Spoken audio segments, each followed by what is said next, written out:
Trump en el próximo gabinete de gobierno de Estados Unidos. El gobernador Pence reemplaza a su colega de Nueva Jersey, Chris Christie, quien había comenzado esta tarea, pero Christie enfrenta un escándalo sobre el cierre del puente más transitado del país, aparentemente por una venganza política. Por este incidente, 2 de sus colaboradores fueron condenados por conspiración y fraude. Mientras tanto, los demócratas intentan encontrar una explicación a su derrota. Cuando parecían acariciar el triunfo, perdieron la Casa Blanca y también la posibilidad de ser mayoría en el Congreso. Inicialmente, los dedos acusadores apuntan hacia el director del FBI y su anuncio sobre la revisión de los emails de Hillary Clinton a una semana de la elección presidencial. Las miradas también se centran en el Comité Nacional Demócrata. Los planes de transición del presidente electo Donald Trump siguen en marcha bajo el liderazgo ahora del vicepresidente electo Mike Pence. Hasta ahora quien estaba al frente de este proceso era el gobernador de Nueva Jersey, Chris Christie. En un comunicado, Donald Trump dijo que su vicepresidente estará encargado de integrar un gobierno que lidere desde el primer día.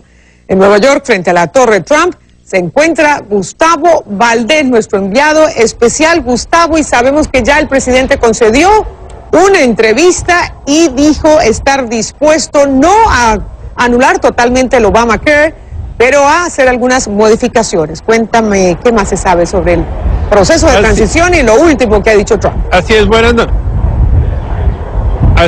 noches. Y esa entrevista que hace rato era nada más a Wall Street Journal, también la confirma 60 Minutes, y en ella dice que luego de reunirse con el presidente Obama, decidió que al menos 2 de las partes de Obamacare se mantendrán. Una de ellas es dejar que la gente que tiene alguna condición previa o alguna condición médica pueda obtener un seguro médico, y también dejar que los hijos de hasta 27 años de edad se puedan quedar en las pólizas de sus padres. Él dice que va a costar dinero, pero que son algo importante. También dijo al Wall Street Journal que la generación de empleos es su prioridad. Va a comenzar un plan de mejorar la infraestructura del país. El tema de proteger la frontera también va a ser principal para el gobierno de Donald Trump, como lo dijo en la campaña. Pero también cuando le preguntaron que si él creía que la retórica que utilizó durante la campaña fue exagerada, él dijo que no, él ganó. Esa retórica continúa siendo el foco de atención de los manifestantes que se están dando cita por tercera ocasión aquí en la ciudad de Nueva York y en otras ciudades. Tenemos reportes de que Miami, Atlanta y en otros lugares se están manifestando, son pacíficas. Aquí en Nueva York el problema es de que estamos en la Quinta Avenida, una de las principales vías de esta ciudad, en un viernes por la noche. Está cerrada por la seguridad que le dan a Donald Trump, y ahora hay protestas pequeñas en ambos lados de la calle, y está causando una pesadilla para las autoridades que tienen que proteger al presidente electo y ahora tienen que controlar el tráfico y la multitud en la periferia. Y ahí vemos imágenes de otras protestas, Gustavo, de Tempe, Arizona, sobre manifestantes que se movilizan en algunas ciudades, lo han hecho hasta el edificio de la alcaldía, para pedir que tomen medidas frente a lo que creen serán las decisiones de gobierno de Donald Trump, entre esas deportar a millones de indocumentados.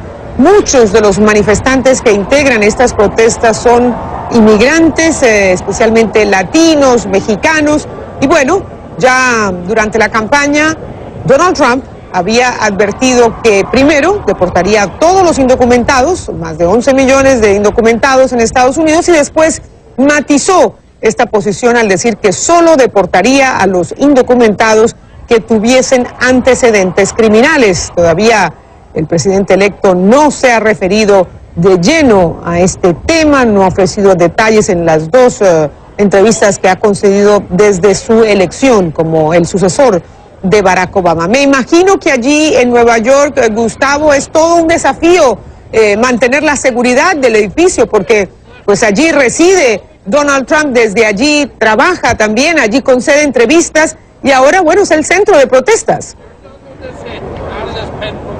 Así es, y hay que recordar, la ciudad de Nueva York está acostumbrada a eventos grandes.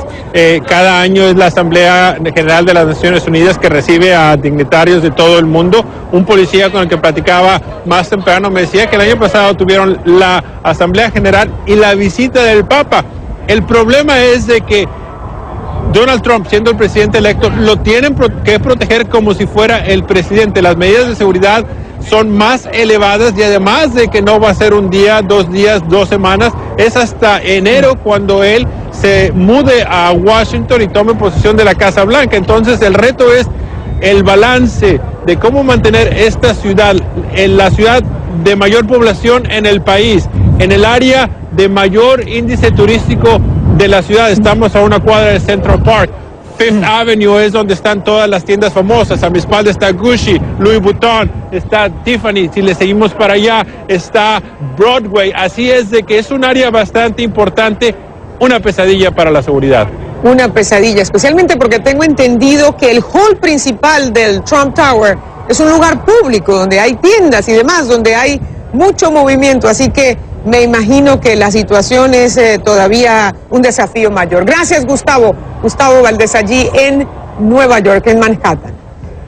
Y después del golpe sufrido, mientras esto sucede en el Partido Republicano y en la campaña, en la organización de Donald Trump, bueno, entre los demócratas están evaluando lo que sucedió. Después de ese gran golpe que sufrieron en las elecciones el martes, los demócratas intentan reagruparse y diseñar una política que los devuelva al poder en los próximos ciclos electorales. Pero su tarea inmediata es mantener el legado del presidente Barack Obama ante la ofensiva conservadora prometida por Donald Trump. Yone Molinares nos cuenta cómo está manejando el partido este cambio que tendrá que enfrentar a partir de enero. Tras la paliza electoral, los demócratas tratan de hallar respuesta a una interrogante elemental. ¿En qué se equivocaron? Es evidente que la debacle electoral no solo se debió a la baja participación de los votantes o a un mal cálculo en las encuestas. Dentro del equipo de Clinton, muchos dedos apuntan hacia el director del FBI, James Comey.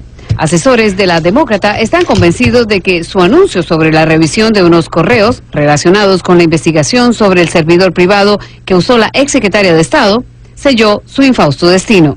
El efecto de la derrota también golpeó a los demócratas del Congreso, que seguirán en la minoría. El escenario deja casi las manos libres a Trump para cumplir sus promesas en temas como la derogación de la ley de salud, la construcción del muro fronterizo y la designación del nuevo magistrado en la Corte Suprema. Este nombramiento le pertenece al presidente Obama. Lo que ha hecho la mayoría en el Senado es básicamente robárselo a una presidencia y tratar de dárselo a otra, lo cual va a tener un profundo efecto en la legitimidad de la Corte Suprema. Harry Reid, líder de la minoría demócrata en el Senado, amonestó la actitud de Trump durante la campaña y le advirtió: si este va a ser el tiempo de reconciliación, debemos primero poner la responsabilidad de reconciliación donde pertenece, en Donald Trump, un depredador sexual que perdió el voto popular y llenó la campaña de intolerancia y odio. Y añade que ganar el colegio electoral no absuelve a Trump de los graves pecados cometidos contra millones de estadounidenses. Donald Trump tal vez no posea la capacidad de aliviar estos miedos, pero él le debe a la nación intentarlo. El presidente Obama mantuvo el tono conciliador en su último discurso con motivo del Día de los Veteranos. El Día de los Veteranos usualmente le sigue a una campaña política difícil, que es un ejercicio de libertad de expresión y autogobierno por el que ustedes lucharon. Con frecuencia deja desacuerdos en el país, pero el instinto estadounidense nunca ha sido buscar aislarse en las esquinas opuestas. Es encontrar fortaleza en nuestro credo común para forjar una unión de nuestra diversidad. Ahora, los demócratas tendrán que reorganizar su estrategia, con miras a producir una oposición eficiente ante un partido republicano que conquistó en las urnas el poder político en Washington. Esa reorganización incluye el Comité Nacional Demócrata, que para muchos viene mostrando deficiencias desde que el partido comenzó a perder las mayorías en 2010. Yone Molinares, CNN, Washington. ¿Qué tal? ¿Cómo estamos? Buenas noches, un placer saludarles. Soy Fernando del Rincón. Bienvenido a Conclusiones. Es viernes. Y créalo o no, es viernes. Y sobrevivimos la semana. ¿Sí? Una semana muy difícil, muy pesada, muy larga. Pero es viernes y sobrevivimos la semana. Cerramos esta semana sin nuestras acostumbradas 5 del día.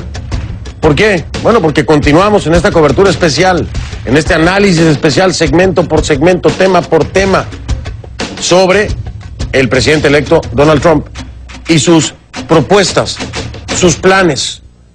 El enfoque de esta noche en concreto son los Dreamers, ese grupo de jóvenes que busca poder permanecer en este país para estudiar, que llegaron aquí y sin saberlo son indocumentados, porque sus padres los trajeron muy pequeños. También hablamos de DACA, que es la acción diferida para los llegados en la infancia, es decir, los Dreamers. Este es el enfoque de hoy, cerrando la semana aquí en Conclusiones.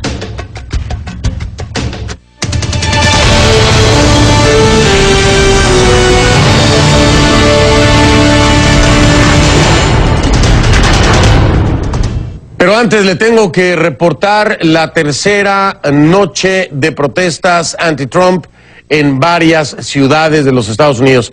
Eso que está viendo usted es aquí en Miami, muy cerca, por cierto, de nuestros estudios aquí en Miami, Florida. De nueva cuenta, se manifiestan en contra del presidente electo Donald Trump. La petición, ¿cuál es? No la sabemos. El sentimiento, sí lo sabemos, es en contra de la elección. Ahora vamos a ver imágenes de lo que ocurre en San Diego, California. Estas imágenes son también de protestas anti-Trump en contra del presidente electo Donald Trump en San Diego, California. Le repito, esta es la tercera noche de protestas en contra de su elección. Lo que está viendo ahora es Dallas, Texas, de nueva cuenta. Protestas. Hay ciudades que se suman el día de hoy, que no se habían manifestado, o personas en esas ciudades que no se habían manifestado, que se suman el día de hoy, y otras que ya están, por decirlo de alguna forma, repitiendo en la protesta contra la elección del presidente electo Donald Trump. Ahí están las imágenes entonces, San Diego, California, Miami, Florida y Dallas, Texas. Continúan en varias ciudades, los vamos a estar monitoreando. Hasta el momento no tenemos ningún reporte esta noche, al menos, de que se hayan tornado violentas o haya algún tipo de problema con las autoridades y los manifestantes. Seguiremos atentos a lo que suceda en esta tercera jornada de protestas anti-Trump en Estados Unidos, pero por lo pronto vamos ahora con el tema de la noche, un tema que, pese a las diferencias, se debe discutir. Se lo presento así. Comencé la noche como todos los demás esperando que Hillary Clinton ganara. Entonces, cuando no lo hizo, pasamos tanto tiempo hablando de las cifras y los mapas, las regiones, la clase y todo lo demás, sin mencionar la raza, que me pareció importante referirme a este importante tema. Esta fue una reacción de la gente blanca. Esto fue una reacción de los blancos contra un país cambiante. Fue, en parte, una reacción de los blancos a un presidente negro. Y allí es donde surge el dolor. No creo que muchos de los simpatizantes de Trump, que están felices en estos momentos, comprendan la forma en que algunas de esas frases sobre los musulmanes y los mexicanos han caído como una bomba en algunas de nuestras comunidades. Hay personas que están aterrorizadas. Si alguna vez vamos a unirnos nuevamente, tenemos que lidiar con esa parte del fenómeno Trump. Por cierto, el fenómeno Trump no es del todo malo. Tiene muchas cosas buenas, en términos de querer un país que sea fuerte, que tenga una economía mejor, solo que está entreverado con todas esas cosas desagradables, como decir cosas malas de los musulmanes y de los mexicanos, y todo eso. Si alguna vez vamos a llegar a un acuerdo para poder avanzar, tenemos que hablar de ambas cosas. Miren, espero que liberales como yo puedan reconocer que hay cierto grado de elitismo en nuestro partido, y espero que los republicanos puedan reconocer que existe intolerancia en algunas filas de su partido. Si ambas partes reconocen que tenemos que trabajar internamente en estos puntos, vamos a tener una mejor oportunidad de unirnos. Les pido que a partir de este momento me acompañen utilizando la etiqueta numeral ConcluTrump DACA. DACA son las siglas en inglés, obviamente, de la acción diferida en favor de los estudiantes conocidos como Dreamers o soñadores. ConcluTrump DACA, esa es la etiqueta, hashtag ConcluTrump DACA. Pueden enviar sus mensajes a mi cuenta en Twitter, @soy F del Rincón, @soy F del Rincón, esa es la cuenta en Twitter. ConcluTrump DACA es la etiqueta. ¿Recuerda usted la famosa película de Forrest Gump? ¿Recuerda usted la famosa escena del actor Tom Hanks, del personaje, sentado en una banqueta en medio de una plaza? ¿Sí se acuerda usted? ¿Recuerda usted la frase de la caja de chocolates?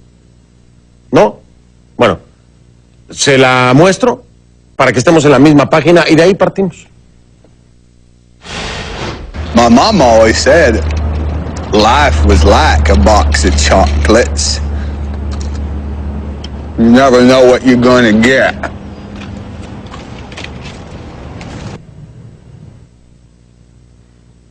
Nunca sabes lo que te va a tocar. Recuérdelo, como la caja de chocolates. Porque así precisamente podemos referirnos por ahora a lo que será el mandato del presidente electo Donald Trump. Y es que la verdad no sabemos lo que nos va a tocar. No sabemos. Al menos así lo creen miles y miles de inmigrantes indocumentados que viven en Estados Unidos y que hoy enfrentan una ola de miedo y ansiedad sobre los planes migratorios del presidente electo. Ahora, ¿por qué el miedo y la ansiedad? ¿Cuáles son esos planes? Bueno, primero, Donald Trump prometió construir un muro fronterizo impenetrable entre México y Estados Unidos. Una construcción que, según el mismo Trump, comenzará en su primer día en la Casa Blanca. Recuerde que parte de ese muro está construido ya y fue la administración de George Bush. El punto número 2, aseguró que unos 11 millones de inmigrantes indocumentados que viven en Estados Unidos podrían enfrentar la deportación. De estos 11 millones, unos 6,5 millones son considerados como prioridad para la deportación, obviamente. Como punto número 3, Donald Trump prometió demoler, acabar con la acción ejecutiva en defensa de los inmigrantes que tomó el presidente Barack Obama. El decreto que le decía yo conocido como DACA, o la Ley de Acción Diferida para los Llegados en la Infancia, que protege a personas que llegaron al país siendo niños con padres indocumentados. Y punto número 4, ha prometido detener el flujo migratorio de refugiados sirios hasta no implementar un régimen de revisión que incluya un certificado de ideología. Certificado de ideología, donde la persona debe comprobar que comparte los valores estadounidenses. Aunque cada una de estas medidas cuenta con el rechazo de los demócratas, se incluye, y Donald Trump lo sabe. Escuche usted. Las leyes de inmigración de Estados Unidos dan potestad al presidente de suspender el ingreso al país de cualquier clase de personas. Ahora, estas clases son determinadas y serán decididas por el presidente teniendo en cuenta los intereses de Estados Unidos, de la forma en que él o ella lo considere apropiado. Voy a utilizar esta potestad para proteger al pueblo estadounidense. Y tiene razón. Basta notar que el presidente Obama activó DACA mediante una orden ejecutiva. Así fue como lo logró. El presidente Trump podría suspenderla usando la misma estrategia, con una acción ejecutiva, una orden ejecutiva. El miedo aumenta al recordar que para activar DACA se recolectó la información personal, de miles y miles de inmigrantes indocumentados. Todos sus datos quedaron registrados. Información que se recolectó tras la promesa del presidente Obama de que estos datos serían confidenciales. No sabemos si a partir del 20 de enero el presidente Trump tendrá acceso a esta base de datos, por lo que varios funcionarios ya se están preparando. Por ejemplo, el alcalde de Nueva York, el demócrata Bill de Blasio, aseguró que la base de datos que posee la ciudad de Nueva York de los residentes que poseen una tarjeta de identificación municipal y que incluye información sobre miles de inmigrantes indocumentados no será compartida. De Blasio dijo que la información sobre estos inmigrantes es confidencial y que por eso la base de datos será destruida. Agregó que está listo incluso para dar la batalla legal o la que sea en este caso. En Massachusetts, la procuradora general Maura Healey se comprometió a proteger a los inmigrantes con todo el peso de la ley. Healey aseguró que esperará a ver cuál será la postura del presidente electo, pero que el Estado está listo para defender los derechos de las minorías. Así que hay quienes están dispuestos a enfrentar, a defender a estas minorías. Y esos datos tan importantes confidenciales que los harían objeto fácil de identificación. Con esta tortura mental que tienen las comunidades latinas en Estados Unidos, después del triunfo de Donald Trump, es difícil comprender cómo es que el presidente electo obtuvo un porcentaje tan alto de apoyo entre los hispanos. ¿Sí? Los hispanos. A nivel nacional, Trump se llevó el 29% del voto latino a nivel nacional, pero en la Florida, ese número que ve en pantalla es del voto latino. 39% del voto latino de la Florida apoyó a Donald Trump. Entre esos votantes que apoyaron a Trump en la Florida, un 69% considera que el tema de la inmigración es el tema más preocupante en Estados Unidos. Y un 89% cree que los inmigrantes le hacen daño al país. Y recuerden ustedes, le estoy hablando de ese porcentaje de latinos que apoyaron a Trump. Es decir, de inmigrantes.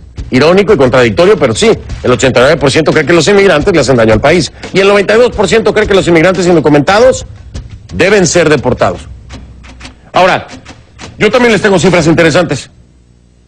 ¿Sabía usted que de acuerdo con un estudio del Centro Hispano Pew de 2012, los inmigrantes indocumentados representan el 5% de la fuerza laboral de Estados Unidos? Según un reporte de 2008 del grupo Perryman, deportar a todos los inmigrantes indocumentados de Estados Unidos, escuche, produce pérdidas de unos 551,000 millones de dólares para la economía de Estados Unidos. Pérdida. Un reporte de 2016 del Foro de Acción Americana advierte que deportar a todos los inmigrantes indocumentados y sellar la frontera podría reducir el Producto Interno Bruto de Estados Unidos en un 2% anualmente, cuando la expectativa de Trump es que crezca en un 5 o 6%. Antes de ser presidente, Donald Trump era un hombre de negocios.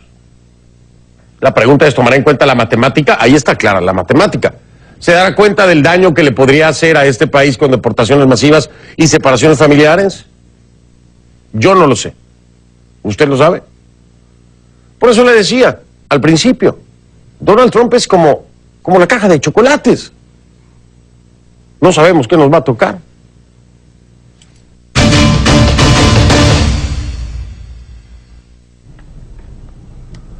Le doy la bienvenida ahora a Erika Andiola. Ella es una de las principales líderes de los Dreamers en Estados Unidos. Nos acompaña en vivo desde nuestros estudios de CNN en Washington. Erika, gracias por estar aquí. Buenas noches.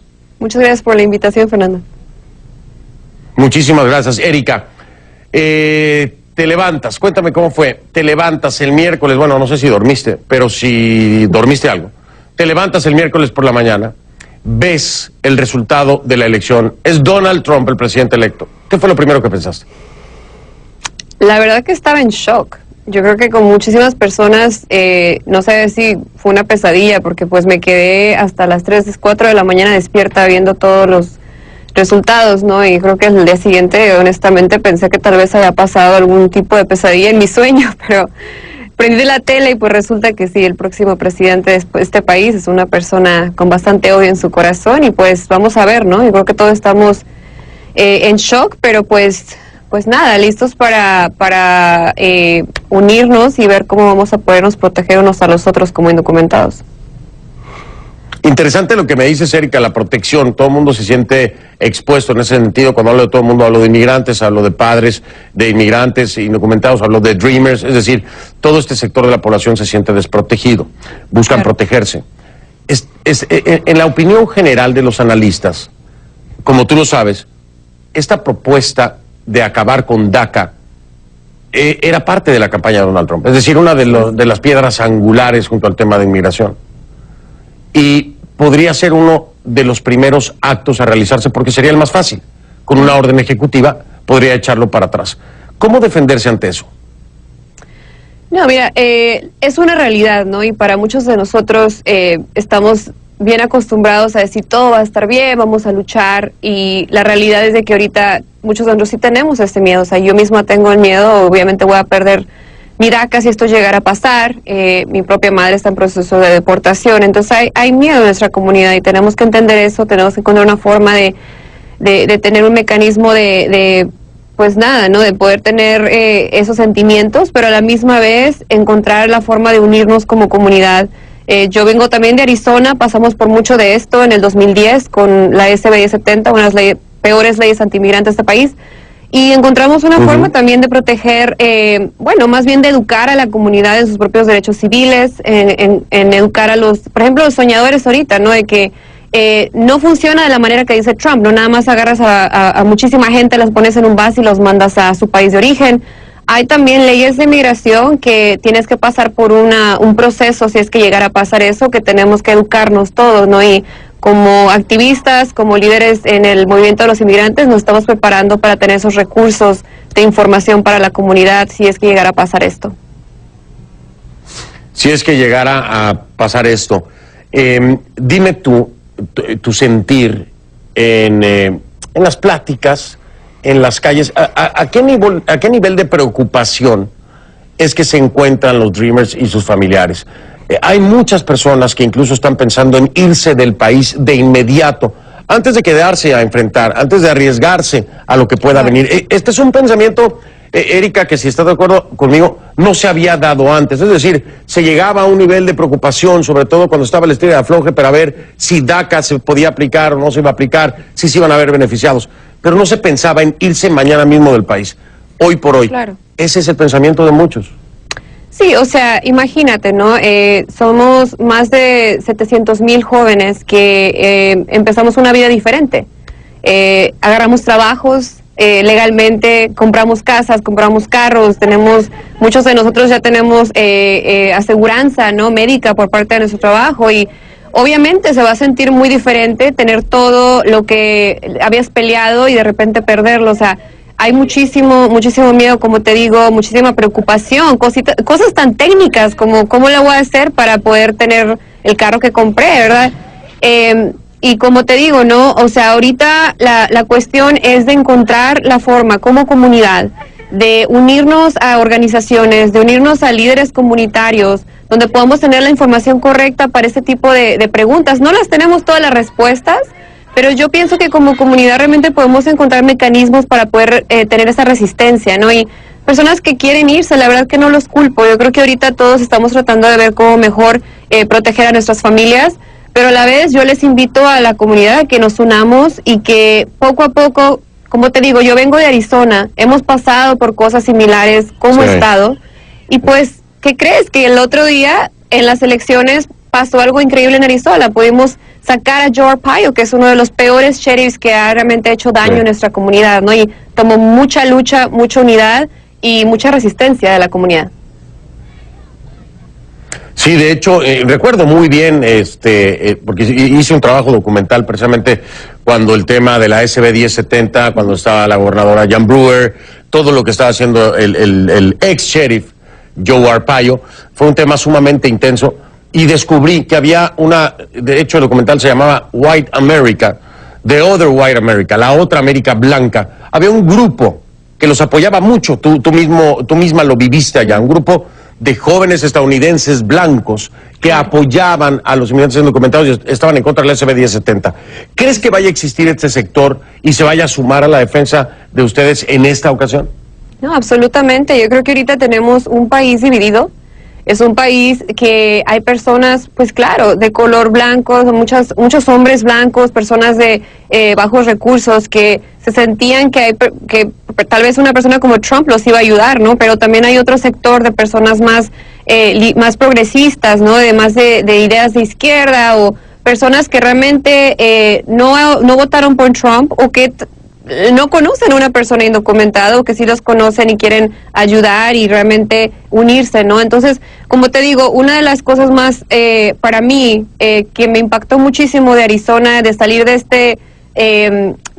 esta circunstancia que tuvimos en el 2010, fue de que sí hubo mucha unidad entre iglesias, escuelas, maestros, doctores. O sea, muchas de las personas en nuestra comunidad se unieron y dijeron, ¿cómo nosotros podemos proteger a esta comunidad tan vulnerable, ¿no? Que ahorita se encuentra en este tipo de situación? Y esperemos que eso llegue a pasar también, si es que nos enfrentamos a este tipo de lo que ha hablado Trump, ¿no? De quitarnos la DACA o de deportar a nuestra comunidad.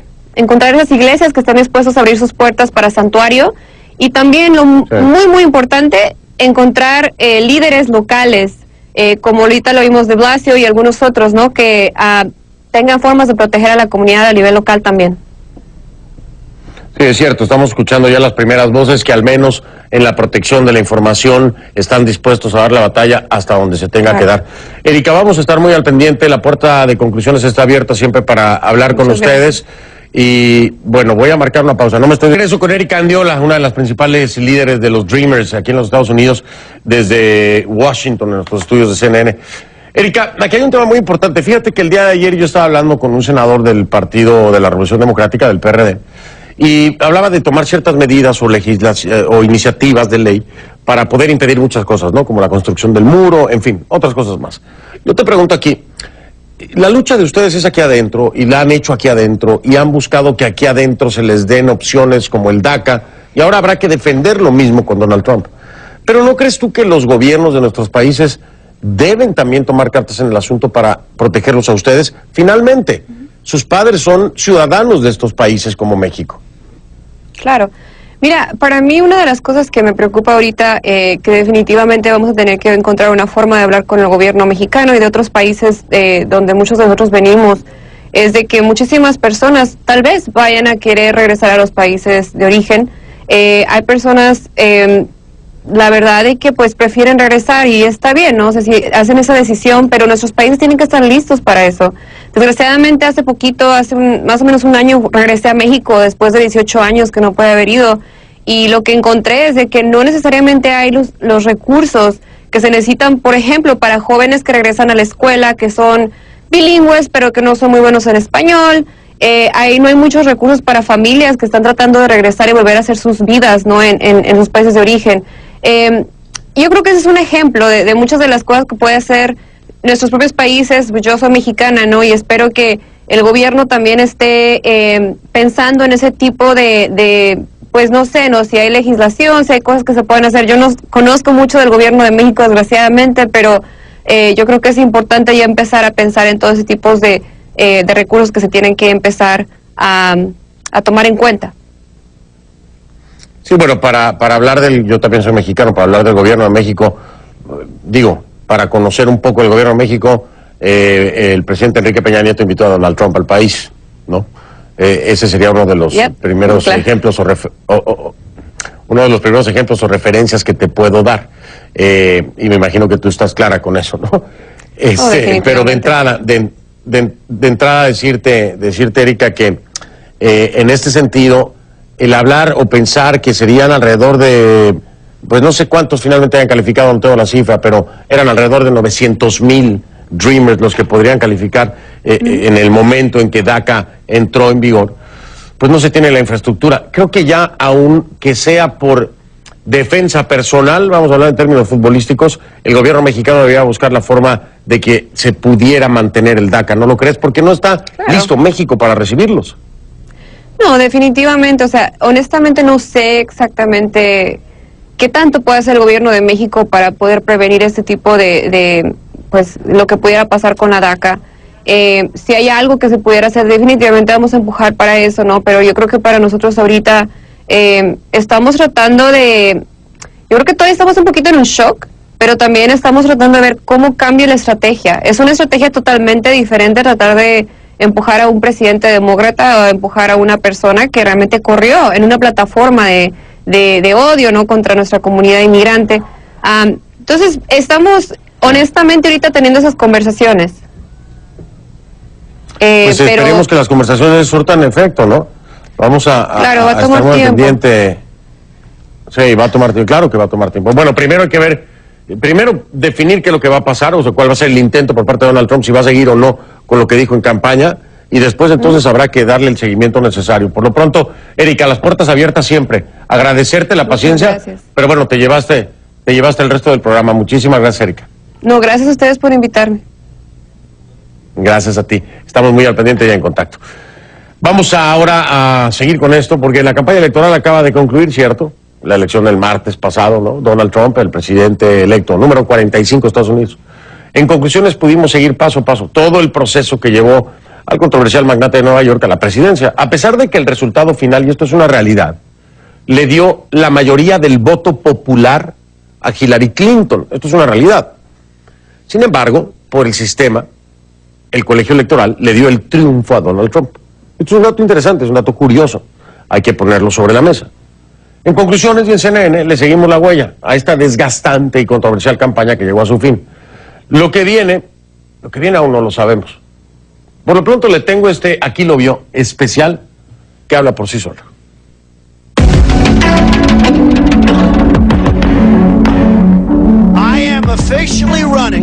Oficialmente me postulo como candidato a la presidencia de Estados Unidos Y haremos que este país sea grande otra vez.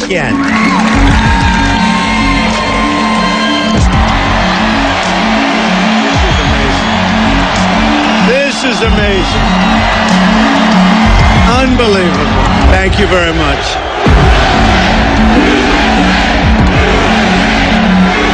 Welcome to CNN's Republican presidential debate. I tell you, I can't wait to stand on that debate stage with Hillary Clinton. To take place in this clinic.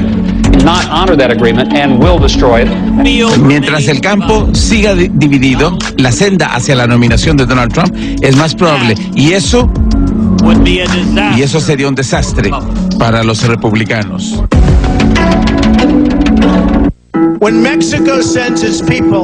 Cuando México envía a su gente, no está mandando lo mejor. Están trayendo drogas, traen delincuencia, son violadores. Una persona que solo piensa en construir muros de cualquier tipo y no de construir puentes, no es cristiano. Yo tengo mucho respeto para el Papa y le dieron información equivocada. Voy a decirlo una vez más, que tienen que perder. Están viviendo en la pobreza, sus escuelas no son buenas, no tienen empleo, 58% de sus jóvenes están desempleados. ¿Qué demonios tienen que perder? Y después de 4 años, les garantizo que voy a tener más del 95% de los votos de la comunidad negra. Lo que se propuso ayer no es conservadurismo, no es lo que defiende el Partido Republicano. No solo hay muchos musulmanes que sirven en nuestras Fuerzas Armadas y que mueren por nuestro país. Hay musulmanes que sirven aquí en la Cámara de Representantes. Ningún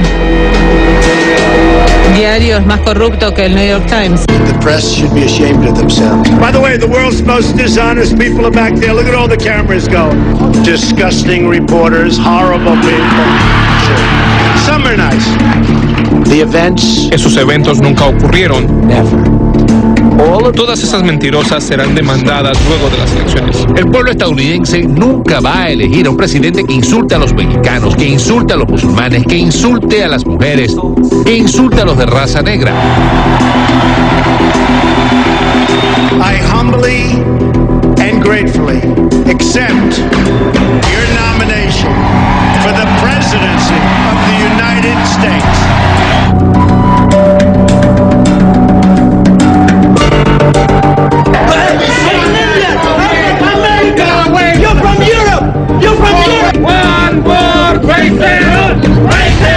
Nos robaron hasta el nombre.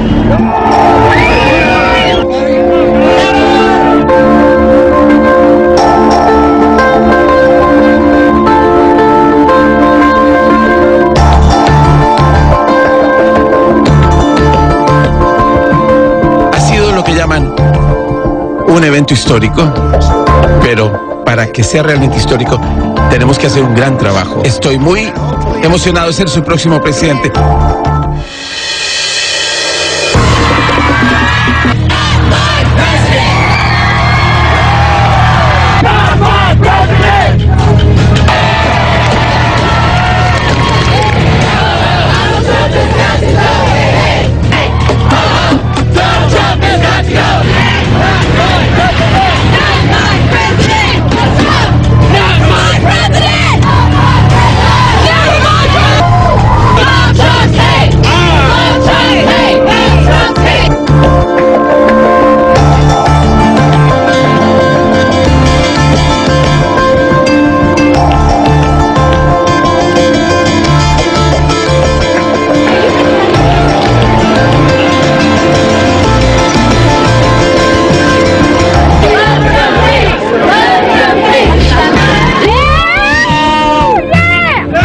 Mi principal prioridad en estos 2 meses es tratar de facilitar, hacer una transición y asegurar que el presidente electo tenga éxito. Yo realmente anticipo seguir trabajando con el presidente en el futuro e inclusive seguir recibiendo sus consejos.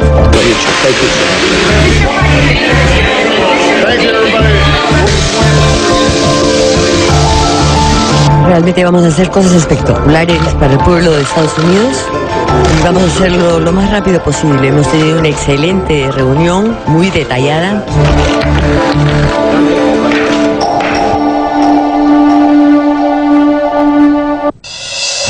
Pero antes de despedirnos, ¿qué me dice la producción? Ah, es cierto, muchas gracias. Porque el día de hoy estamos rindiendo tributo a los veteranos. a los veteranos que desgraciadamente ya no están con nosotros, pero que dieron todo por este país, que dieron todo por nosotros, y nuestro honor, nuestro respeto y nuestro reconocimiento. Gracias a sus familias también.